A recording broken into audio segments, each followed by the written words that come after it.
Bien, mi nombre es Domingo Romero Miguel Ángel. Soy de la carrera de Ingeniería en Sistemas Computacionales de la materia de conmutación y enrutamiento de redes del 7 y SC21. A continuación se les presentará la justificación del capítulo 7 del examen de la plataforma de Cisco. Para esto, una vez entrado en nuestra plataforma de Cisco, nos vamos a lo que es nuestro capítulo 7, que previamente ya se realizó el examen. Y para justificar las preguntas de nuestro examen, se les tomaba previamente captura de pantalla, así como su respectiva respuesta, para no alargar tanto el video. Bien, en nuestra pregunta 1 nos dice que cuál es el equivalente decimal del número hexadecimal 0x3f.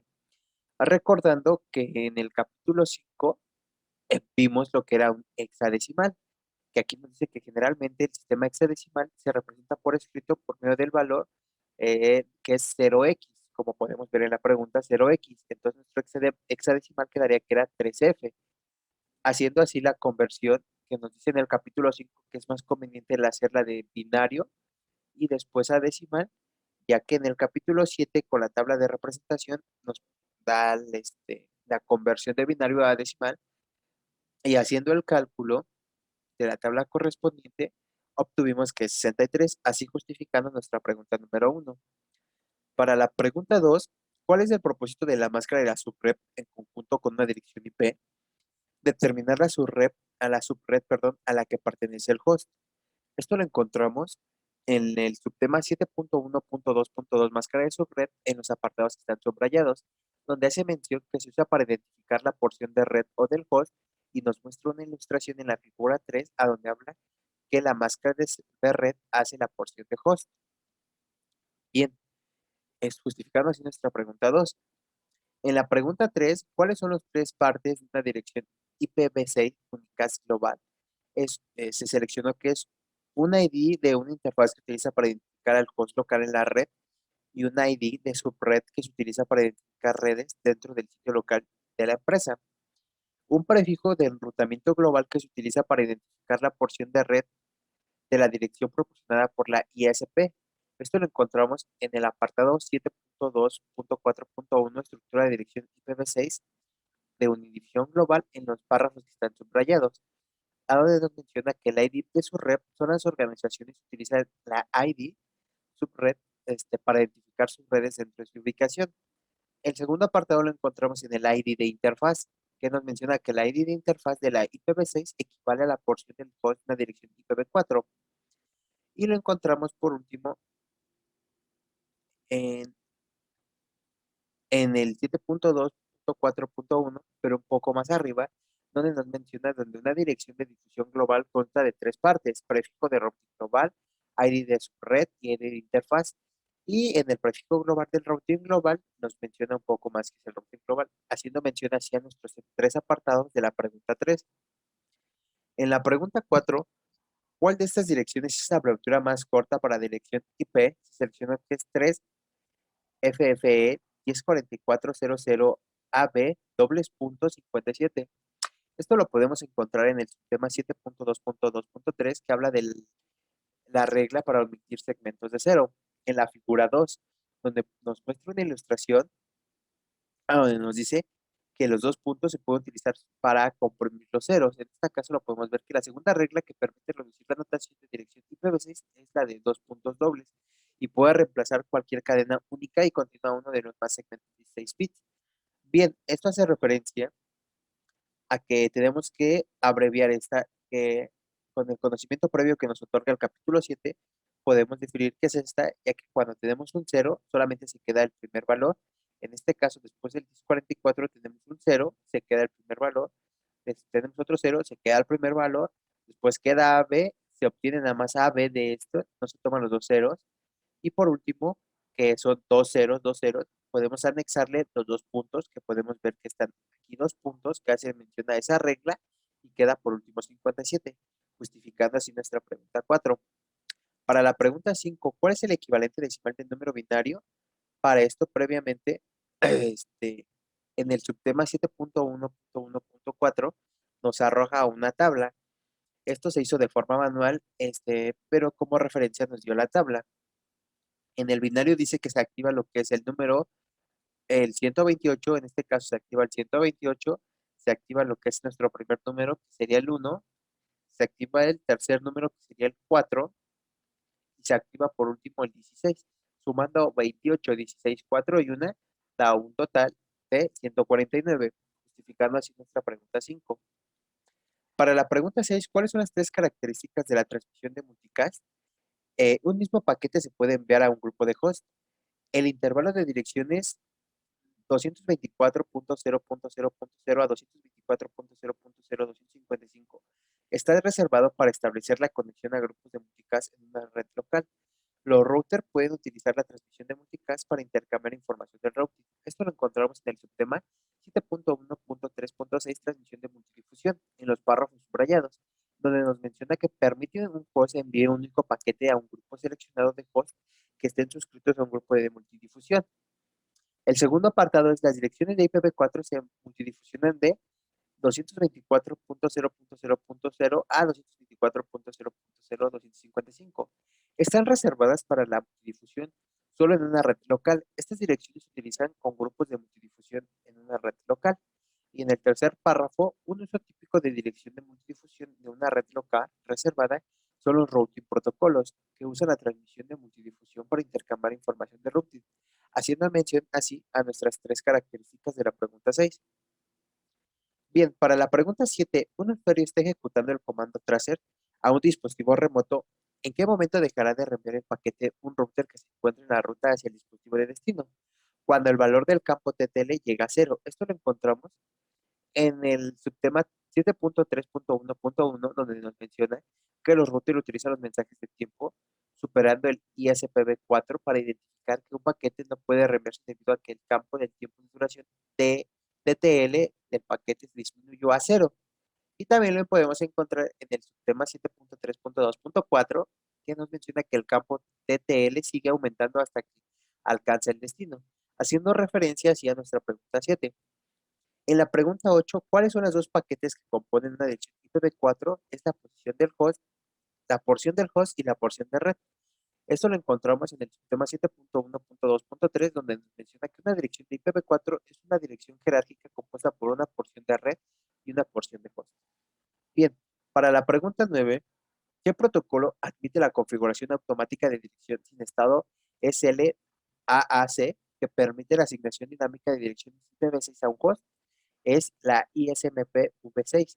Esto lo encontramos en el subtema 7.2.4.3 en el apartado que está subrayado, que nos menciona mediante la SLLAC, los dispositivos dependen de los mensajes de anuncio del router RA, de la ICMP-v6 del router, haciendo referencia así a nuestra pregunta 9.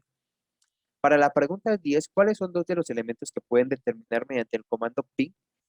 Se seleccionó que si hay posibilidad de conexión del dispositivo de destino por medio de la red y el tiempo promedio que tarda un paquete en llegar al destino y que tarda la respuesta en regresar al origen. Esto lo encontramos en el apartado en el subtema 7.3.2.1, en el apartado que está subrayado, que nos menciona que para probar la conectividad con otro host de una red y el comando de PIC proporciona comentarios acerca del tiempo transcurrido entre el envío de la solicitud y la recepción de respuesta, justificando así nuestra pregunta 10. Para la pregunta 11, ¿cuántos bits hay en una dirección IPv4? Se seleccionó que es 32. Esto lo encontramos en el subtema 7.1.1.1 en el párrafo que está subrayado. Cada dirección consta de una cadena de 32 bits, haciendo referencia hacia nuestra pregunta 11.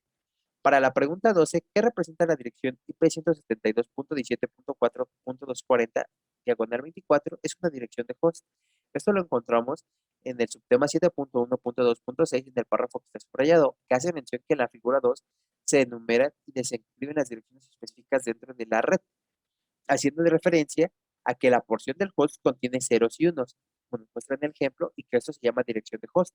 Y también lo encontramos en la longitud de prefijo, que hace referencia al diagonal 24 y nos muestra la dirección de los 32 bits, así como la máscara de red. Esto lo encontramos así en nuestra pregunta 12, justificando así esta misma pregunta.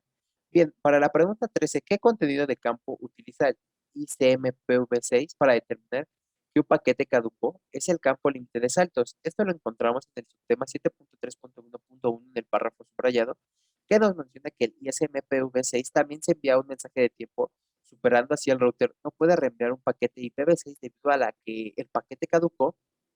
El IPv6 no tiene un campo TTL, por lo que utiliza el campo de límite de saltos para determinar si el paquete caducó, haciendo referencia así a nuestra pregunta 13.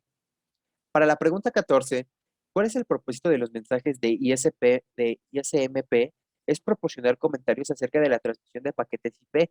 Esto lo encontramos en el tema 7.3.1.3 que hace referencia a este mismo tema que es ISMP v4 e ISP v6 en el párrafo que está subrayado, que dice que si bien el IP es un protocolo máximo de esfuerzo, el paquete TCP/IP permite que los mensajes se envíen en caso de que se produzcan determinados errores. Estos mensajes se envían mediante los servidores del ISMP. El objetivo de estos mensajes es proporcionar respuestas acerca de temas relacionados con el procesamiento del paquete IP en determinadas condiciones. No es hacer que IP sea confiable. Los mensajes del ISMP no son obligatorios y a menudo no se permiten dentro de una red por razones de seguridad, justificando así nuestra pregunta 14. Para la pregunta 15, nos menciona que qué método de asignación de direcciones se deben configurar es el de HCP sin estado. Esto lo encontramos en el sistema 7.2.4.4 en los párrafos que están subrayados, donde nos menciona que un servidor de SHPVC sin información de estado que obtendrá información como dirección del servidor DNS y el nombre del dominio, y también en el siguiente párrafo, donde nos menciona que un servidor de DHCP V6 sin información de estado distribuye direcciones del servidor DNS y los nombres de dominio. No asigna direcciones unidifusión globales, justificando así nuestra pregunta 15. Para la pregunta 16, ¿qué indica la realización de un pin correcto a la dirección IPv6 dobles.1? Se seleccionó que el protocolo P está instalado correctamente en el host. Esto lo encontramos en el sistema 7.3.2.1 en el párrafo que está subrayado de la ilustración, que hacer un pick al host local permite confirmar que el protocolo TCP/IP se encuentra instalado en el host y que funciona, justificando así nuestra pregunta 16. Para la pregunta 17, ¿cuál es el equivalente del binario del número decimal 232? Eso lo encontramos en el subtema 7.1.1.2, a donde hay un video donde nos muestra de cómo realizar estas conversiones. Se hizo de manera manual la conversión del número decimal de 232 y nos dio que el número binario es el 111.01.000, justificando así nuestra pregunta número 17. Para la pregunta número 18, ¿cuál de las siguientes máscaras de subred se representa con la notación de la barra diagonal 20? Se seleccionó que es 255.255.240.0. Esto lo encontramos en el subtema 7.1.2.5, donde nos muestra la longitud del prefijo en los párrafos que están subrayados, que menciona que específicamente la longitud del prefijo es el número de bits fijados en una de las máscaras subred. Se describe mediante la notación de barra diagonal, es decir, una diagonal seguida por el número de bits fijados en 1. Por tanto, cuenta el número de bits de la máscara de su red y anteponga una barra diagonal. Para esto, nos muestra una ilustración. Previamente se realizó el ejercicio manual para obtener el resultado, basándonos en la ilustración que nos proporciona el capítulo 7 de la plataforma de Cisco. Bien, en la pregunta 19, ¿cuáles son las dos técnicas de transición de IPv4 a IPv6 que administran las interconexiones de dominios IPv6? Es la tunelización y el dual stack. Esto lo encontramos en el subtema 7.2.1.2, coexistencia de IPv4 e IPv6, en los párrafos que están subrayados, que nos hablan que las técnicas de migración pueden dividirse en tres categorías: dual stack y tunelización, así como la transición. Esto justificando así nuestra pregunta número 19. Para la pregunta 20, ¿cuál de los siguientes son dos tipos de direcciones IPv6 únicas? Ese es el loopback y el link local. Esto lo encontramos en el sistema 7.2.3.3, en lo que está subrayado, a donde hace mención que la dirección IPv6 de unidifusión hace el link local y el bucle invertido, justificando así nuestra pregunta número 20. Para la pregunta 7.1, perdón, para la pregunta 21, ¿cuál de las siguientes direcciones IP son privadas? Es la 172.16.4.4, la 10.1.1.1, la 192.68.5.5. Esto lo encontramos en el subtema 7.1.4.1 de direcciones IPv4 públicas y privadas, donde hace mención que las direcciones IPv privadas no exclusivas y pueden usarse en una red interna. Específicamente, los bloques de direcciones privadas son los siguientes, haciendo referencia así a nuestra pregunta número 21. Para la pregunta 22, ¿qué tipo de direcciones se asignan automáticamente a una interfaz cuando se habilita el IPv6 de dicha interfaz? Es en el local. Esto lo encontramos En el subtema 7.2.3.4, en los párrafos subrayados, ahora nos menciona que la dirección de unidifusión global no es un requisito. Sin embargo, cada interfaz de red con IPv6 habilitado debe de tener una dirección link local. Si una interfaz no se configura una dirección link local de forma manual, el dispositivo crea automáticamente su propia dirección sin comunicación con un servidor, haciendo referencia a nuestra pregunta 22. Para la pregunta 23, un mensaje se envía a todos los hosts de una red remota. ¿Qué tipo de mensaje es? Es el broadcast dirigido. Esto lo encontramos en el tema 7.3.2.3, que nos menciona que el host local puede hacer un ping a un host IPv4 operativo en una red remota, como se muestra en la ilustración.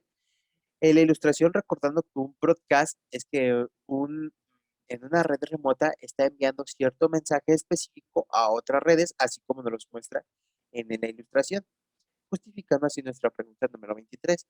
Para la pregunta número 24, nos dice que una cada descripción con una dirección IP adecuada y nos utilizan todas. Nos muestra varias direcciones IP y nosotros tenemos que seleccionar a qué dirección pertenece. En este caso es la 169.254.1.5, que es una dirección link local. Esto lo encontramos, 169, lo encontramos en el subtema 7.1.4.3, donde nos habla de las direcciones de enlace local. Y aquí está la dirección que nos aparece en la pregunta número 24. Para la pregunta número, perdón, la IP 192 que habla de una dirección testnet, esto lo encontramos en el párrafo que está subrayado donde habla de las direcciones testnet en la 192, 24, 192, que hace referencia a nuestra pregunta número 24. Después tenemos el IP 240, que es una dirección experimental. Esto lo encontramos en el párrafo que de abajo que dice direcciones experimentales en bloque y nos muestra la misma IP. Después tenemos lo que es la dirección privada y una dirección loopback. Loopback hace referencia a bloque invertido, a bloque invertido. La IP 172.19, eso lo encontramos aquí en direcciones privadas y está la 172, haciendo referencia así a nuestra IP. Y por último tenemos la dirección del loopback, haciendo referencia a que es un bucle invertido. Esta la encontramos aquí en direcciones de bucle invertido, encontramos la dirección IP, justificando así nuestra pregunta número 24. Bueno, esto sería todo hasta aquí.